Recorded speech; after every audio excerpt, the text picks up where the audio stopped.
Welcome to Cricket World TV Hotspot. I'm John Pennington and I'm joined for the first time by Matt Carter. We're going to talk county cricket this morning. Matt, welcome to Hotspot, making your debut for us today. Thank you very much. Now, the county season well underway now, the second round getting underway today, but we're going to start by looking back on the first round of games. There were 4 fixtures, and let's just start Division 1, Nottinghamshire beating Lancashire by 45 runs. A really strong start to the season for Nottinghamshire. Samit Patel in good form, and Ashwell Prince playing very well for Lancashire, but not quite enough to take his side over the line. Just give us your thoughts on that game, Matt. Yeah, I mean, this was a really good win for Nottinghamshire, considering they've only won the one game. Sorry, the 2 games last year. To have won the first game was a really big thing for them. And considering James Taylor was out injured, I think he's back today. Unfortunately, at the expense of Alex Hales, despite him scoring 61 in that game, so that could be considered a little bit harsh. And they were also without Peter Siddle, and they did struggle for wickets last year. So for Harry Gurney and Luke Fletcher to, I think that they both took consistent wickets, and Jack Ball also chipped in, so it was a really good win. And especially Lancashire had James Anderson as well, and he was looking in good touch after his difficult winter. For Lancashire, I think it was a similar sort of story as to their relegation season. They just couldn't get enough runs on the board. Tom Smith tried to haul them back into it. He triggered a collapse in Nottinghamshire's second innings to give them possibly an achievable total, and then again in Lancashire's second innings he combined with Prince to nearly get Nottinghamshire a little bit nervous, but in the end they got over the line fairly comfortably. Yes, and you bring up James Anderson there, and I meant to sort of bring this in right at the very start. It's an interesting county season, this one, because England have had such a poor winter. We know there are places up for grabs, and it's a lot of interest about whether players can come in and make a claim for those test spots, and also players like Anderson, Alistair Cook, Jonathan Trott, can they actually go back to their counties and score runs? So there's a really interesting dynamic around this season. Do you sort of feel that? Yeah, definitely. It's a little bit strange with England's fixtures not coming till a little bit later than normal as well. We're seeing more of the England players in county cricket, but there's certainly a lot more to play for than say there was. I mean, even for instance, Samit Patel in that Nottinghamshire win, he'll be doing a lot of knots of spin bowling options as well this year, so he might feel he's got a little bit of a window of opportunity that was pretty much closed on him prior to that Ashes failure. And the other fixture last week, Sussex beating Middlesex by an innings of 127 runs. Always good to get your season off to a start with an innings win, and that was without Chris Jordan, without Luke Wright, and a few problems maybe for Middlesex, although it's only 1 game in. Massive positive for Sussex, and Middlesex obviously need to get back up and running pretty quickly, don't they? Yeah, they do definitely. I mean, Sussex are also missing Chris Nash as well, he's passed 1,000 runs in the past 2 years. So yeah, it's definitely a massive win for them. And Sussex have been there or thereabouts the last few years, but never quite managed to mount a serious challenge. Whether they can this year remains to be seen. But it was a really good win, considering on paper Middlesex probably had a better bowling attack than Sussex. Yet Sussex were able to bundle Middlesex out twice really cheaply with Steve McGoffin as reliable as ever. He's not the most well-known overseas player, but he's really consistent. And like you say, without Chris Jordan, who is their Premier strike bowler, is a really impressive victory. And as for the Middlesex, they do have batting problems. If it tends to be if Chris Rogers and Sam Robson fail, then the rest of the batting lineup does tend to struggle as well. I mean, last year nobody else averaged above 34, I think it is, and you can see they've got some decent players in there as well. I mean, Milan's a decent talent, Dexter's a pretty handy player, and they also had Owen Morgan back, who, going back to talking about people who might fancy their chances of a test recall, I know a few people have been muttering about Morgan coming in and number 5 adding a bit of spice to the top order. But again, he failed twice and didn't really do his chances any great favours. And yeah, I think they didn't score over 154 in either inning, so he's a little bit worrying for Middlesex, but it is early days. But they will be wanting more from the rest of that batting lineup, especially if Robson, another one looking for England recognition, if he does find his form and get selected. Yes, they could find themselves in a spot of bother, if you like, should, for example, Robson get called up and Morgan as well. I've seen a lot of some Middlesex fans on Twitter sort of yesterday and today saying, well, put last week behind as the real season starts here. And that's very much the sort of spirit that a lot of fans, I think, are going to be seeing that throughout the season. It is difficult batting in these early season conditions with the ball seaming around all over the shop. It's not easy, and I guess it is just the opening game, and things will change.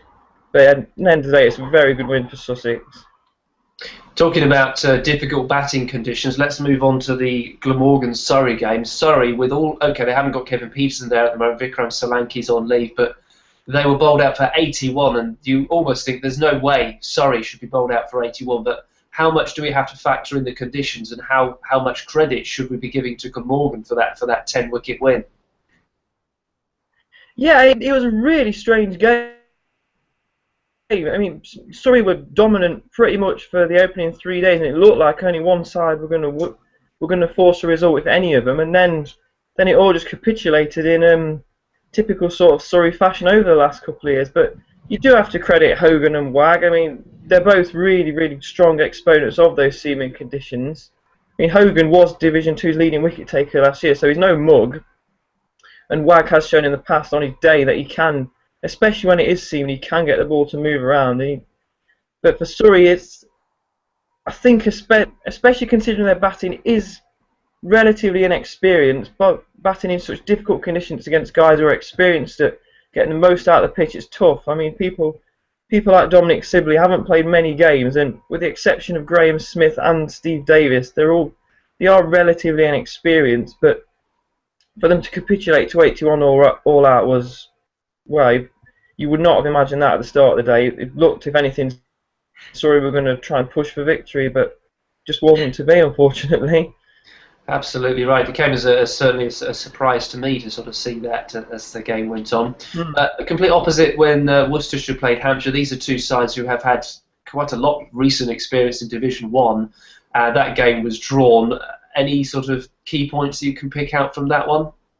Well, the main one for Worcestershire, it was a big bonus for Darryl Mitchell to start the season with a big 100. I think that was the first 100 in Division 2. Moeen Ali was there pretty much fighting a lone battle last season. I don't think anyone else averaged above 34, and that was Mitchell himself. And then beyond them, there was pretty much very, very little support. And it's a very young team at Worcestershire as well, so it was a decent confidence boosting result for them. They bowled pretty well. Hampshire sort of let them off the hook a little bit. Sean Irving bailed out Hampshire for being bowled out really cheaply. But yeah, against a Hampshire side who many consider will be fighting for promotion, it was a decent showing from Worcestershire as well, considering they were without Syed Ajmal, who's pretty much they're building their season around. So yeah, there was plenty of positives for Worcestershire to take out of that. Their young bowlers did well. Chris Russell took a few wickets, and Adam Chantry bowled well as well. So yeah, it's a positive result for Worcestershire. Yeah, if we start looking ahead to the next round of games, Matt, sorry, so they all start today, and if the weather's anything like it is here in the East Midlands, then we're not going to have any problems with sort of rain or bad light, hopefully.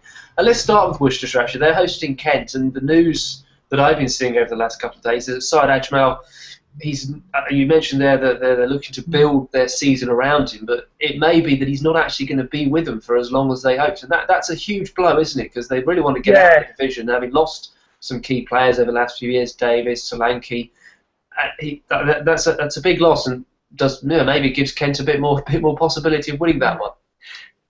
Yeah, it's really frustrating for Worcestershire because I mean they've lost Alan Richardson, who was pretty much been their go-to bowler for the last couple of years. So I mean, they've almost tried to make it a bit more of a spinner's conditions because they've got Moeen Ali and they've got Sheikh Chowdhury on the book. So they're actually top heavy with spinners, so it's difficult to not have him there of where the wickets are going to come from.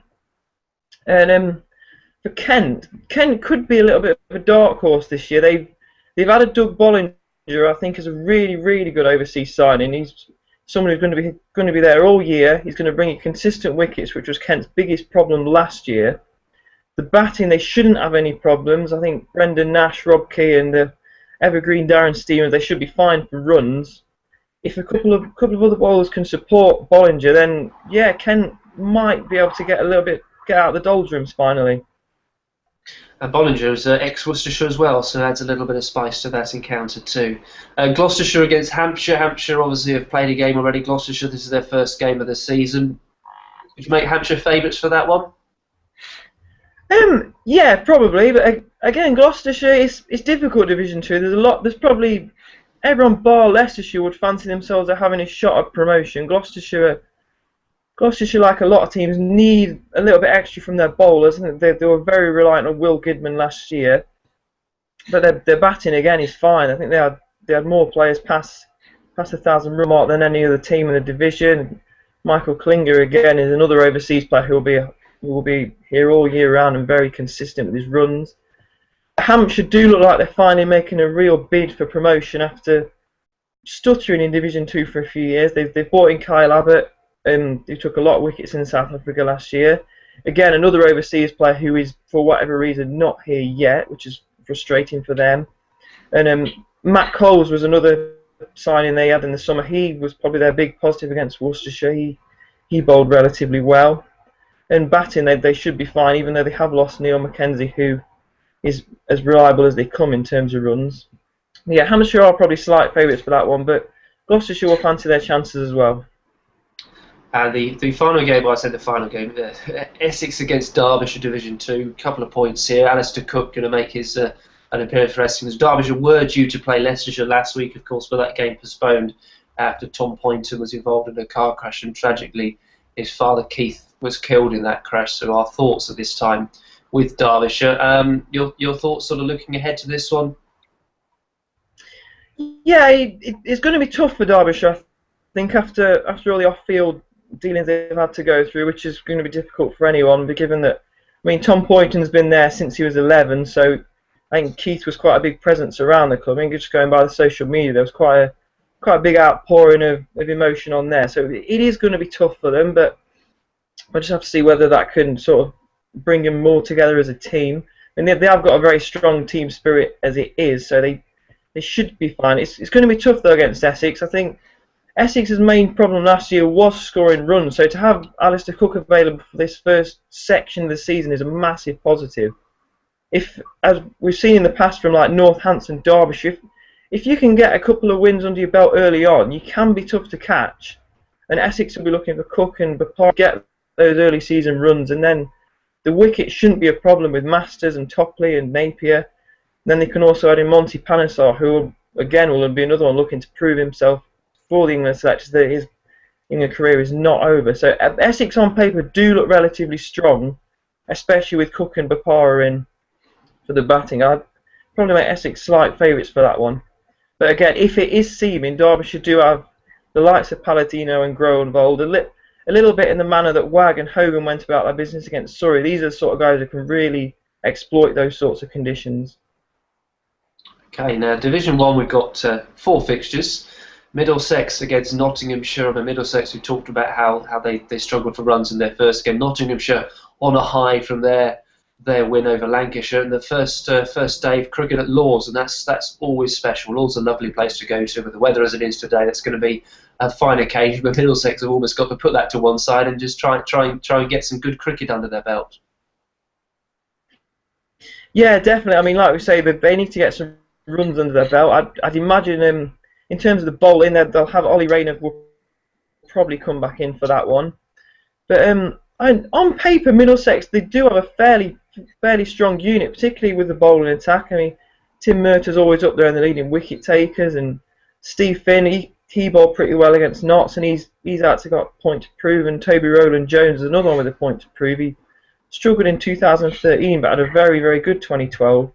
So I mean, Middlesex, even after last week's defeat, there's no reason to be massively pessimistic.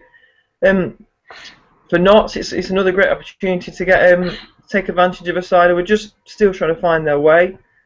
James Taylor, as we've mentioned at the start of the programme, is back. He is their big batsman. I think he's got a first-class average nearing 48 or something like that, which is far superior to anyone else in their side. And again, he is another one who if he does start the season well, then England will find it hard to ignore him, I'd imagine. Yeah, I agree with you there, Matt. How he's only played one test is beyond me. I'd have had him in, even a couple of years ago and said, look, get in there, have a good run in the team and show us what you can do. So much talent that's as yet at the international level been unfulfilled. Next game to look at, Northamptonshire. Oh, sorry, carry on. He was a little bit lucky, Taylor. I mean, he played against South Africa. Didn't do too badly, but I mean, he played against Dale Stade and Morkel and didn't get massive scores. And then, for whatever reason, that counted against him, which is a little bit harsh, I felt. Yeah, I mean, he got a 40-odd, which was actually a very good 40-odd, as Peterson was at the other end, sort of smashing it to all parts, so maybe he suffered a bit in comparison there. If we move on to Northamptonshire against Durham, this is two sides making their seasonal debuts. I mean, if anything could have gone wrong for Northamptonshire their pre-season, it pretty much has, with overseas players getting injured, not coming over, their own players getting injured as well. But Durham could be an interesting season for them, because without Ben Stokes for the start of the season, of course, they could feasibly not be with him, or not have Ben Stokes for most of the season if he continues to play for him. Scott Borthwick's in sort of England contention as well. So how do you rate this one? Yeah, I mean, Durham, it's going to be tough for them. But even last year, a lot of people looking at Durham and thinking they'll be fighting a relegation battle with, considering their batting on paper does look relatively weak. But when you've got a bowling attack of Onions, Rushworth, and then there's a couple of young lads as well. There's Wood and Harrison who are coming through as well. At Chesley Street, they're going to take wickets. They're going to win games. Even if Onions wins England recognition, I still think Durham will win enough games to stay up. Whether their batting can this year give them enough to challenge for the title, I'm not sure. I'd like to say a lot will probably hinge on whether Borthwick does get called up for England. He and Mark Stoneman do carry the batting quite a lot. They have added John Hastings as an overseas player who will sort of pad out both the batting and the bowling, but I wonder whether they might have been better served to go for an out-and-out batsman in that role. But I guess Hastings is more of a replacement for Ben Stokes, who won't be available. But they'll definitely need some of their batsmen to step up and support Stoneman, who on difficult Chesley Street pitches did have a very, very good season last year. As for Northants, like you say, it has been a complete nightmare of an off-season.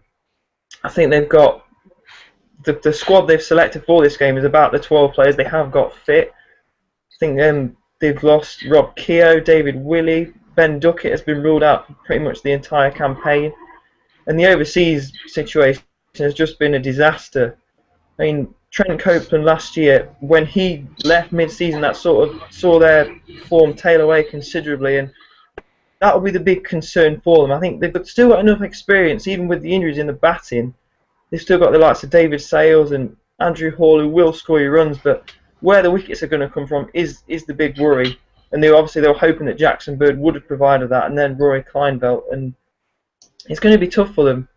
But they've got a lot of depth, Northants, if not a lot of top quality. I mean, they bat very low till about number 8 or 9, and then they've got 6, 7 genuine bowling options in their side. It's just whether they have enough quality to stop up. But from what I believe, the pitch at Northants is meant to be a green one, so it could be in for a bit of a test up against Durham's plethora seam bowler. So don't expect that one to last 4 days, I'd imagine. Okay. I think Alex Wakely, I don't know if you mentioned him, he's another one who's injured as well, a limited overs captain, so really has been a desperate... He's the entire season. That's massive. Yeah, desperate time for Northamptonshire. If any of us who played club cricket, club football, club whatever, will sort of understand what it's like. You're 12 players, yeah, that's 12 players because that's all we've got, and it goes to show that in professional sport that can happen as well. Two sides again making their seasonal debut this week, Somerset and Yorkshire down there at Taunton, my part of the world. Lovely day down there apparently. And what do you make of these two sides' chances? Yeah, I mean, Yorkshire last year, they took everyone a little bit by surprise by finishing as runners-up. Again, on paper, they do look really strong again, although they have been hit by the loss of Johnny Bairstow for 6 weeks, which just disrupts the balance of the side a little bit. Andrew Hodd will come in, but he's not quite as good as Bairstow with the bat, obviously. And they're also without Joe Root, while everyone else has got a lot of their England players available. So there's a lot of pressure on the likes of Alex Lees, Andrew Gale. They do have Kane Williamson available, which is a big positive. And Gary Ballance will looking to ram home his season last year and get into that Test series for Sri Lanka. The bowling for Yorkshire is very strong. Steve Patterson, Jack Brooks, Liam Plunkett, they're all going to give you a decent amount of wickets. The big thing for them, whether they are going to go to the next stage, is whether Adil Rashid can do better than he did last year, or whether Asim Rafiq can have sort of a breakthrough season. That's perhaps where they might just lack, is in a genuine spin bowler compared to some of the other title challengers. For instance, Warwickshire, you can call them Jitan Patel. Yorkshire probably need that, but as a unit, they do look very strong, and I would imagine see them in the top reaches of the table. As for Somerset, I mean, last year was a bit of a, after challenging in the upper reaches for a couple of years, pretty much continuously, they were lucky to avoid relegation last year. I think the big thing for them was their batsmen, who all averaged nearly 40. I think only Nick Compton really shone last year, and they'll need more from the likes of Hildreth, Trescothick, Keyswetter and people like that to step up this year and really ram home the runs and make Somerset the good side they are when their batsmen fire and they can get the pressure of huge totals on the board. And then for Somerset as well, they've got a lot of young cricketers. You've got the Overton brothers and Lewis Gregory, people like that. Whether they can continue their development could go some way to deciding how their season goes. But there's certainly reasons for Somerset to be positive that last year was just a little bit of a flash in the pan, and they shouldn't be in such relegation worries this season. That will be great news for any Somerset fans watching, Matt. Yeah, I think they should be a lot better this season as well. And the final game to look ahead to, Warwickshire against Sussex. Warwickshire, this is their first game of the season. Champions a couple of years ago, not quite there last year. Sussex, we've talked about already, despite missing 2 or 3 gun players, if you like, are going pretty well. So a stern test for Warwickshire and Edgbaston. Yeah, it should be a really high quality encounter, I'd imagine, this one. I mean, Sussex have been hit by another injury. I think Matt Pry is not available today. I think he's got an Achilles injury to rule him out, which makes their life a little bit more difficult. I mean, you look at Warwickshire on paper and they do look as good as anyone. And last year they stuttered after winning the title. They were really slow out of the blocks, but they finished like a train. And you look at that bowling attack, I mean, Keith Barker, Boyd Rankin, Chris Wokes, who had an excellent Lions tour to Sri Lanka and was unavailable for much of last year. His re-emergence will be a massive positive. Then, as we briefly mentioned, Jitan Patel is a really consistent source of spin wickets. And then in the batting, they've got obviously Jonathan Trott, a lot to prove today, and Ian Bell will be captain in the side in Jim Troughton's absence. That is another massive positive. We've got a lot of young batsmen coming through. Laurie Evans had a bit of a breakthrough last year. I think he scored 900 runs in about 12 or 11 games. He looks really good. And Ricky Clark gives a great balance to the side. I think Warwickshire on paper, it's very hard to pinpoint holes in that lineup, but it'll be tough today against a Sussex side who have got a bit of momentum behind them, and Warwickshire will have to start well to combat that. And obviously Sussex do have Chris Jordan back for them today, which is a big positive, and that forms a fairly formidable attack with him and McGoffin. And then Jimmy Anyon, who's one of the, perhaps arguably the most improved bowler on the county circuit over the last couple of years. Great stuff. So we've looked ahead to all of the games. We've reviewed the first round of action. Absolutely fantastic. To finish, Matt, if you could go to one of these games this week and sort of watch, which one would you choose? Which one really stands out? So yeah, that's got some key players, some key battles in. That's where I'd like to be. Which one would you go for? I think it's probably that Warwick-Sussex game. I'd imagine both these teams would be up there challenging for the title, and it could go a lot. I know it's early days, but it could decide on, if Sussex can get a result there, then I think it will give them a real massive confidence boost, and it should be a great contest. I think you look at the game at Chelmsford, will be interesting to see how Cook gets on against the seaming ball from Palladino and Groenewald. And then obviously Northampton, Durham, everyone loves a good minefield, so that should be a good watch as well, how the batsman can handle the steaming ball there. Brilliant. Well, for what it's worth, I'd go down to Somerset, but then I'd go to Somerset mostly because that's where I'm from. So interesting to see how Yorkshire can, as you say, deal with the loss of Bairstow and try and go one better than last year. So that is it for this edition of Hotspot, our first county cricket hotspot of the season. I hope you've enjoyed watching. Matt, thank you very much for your time this morning. Really appreciated your insight. Thank you very much. It's been a pleasure. And we'll no doubt catch up as the season goes on. But from now, from the Cricket World team on Hotspot, thank you very much for watching and goodbye.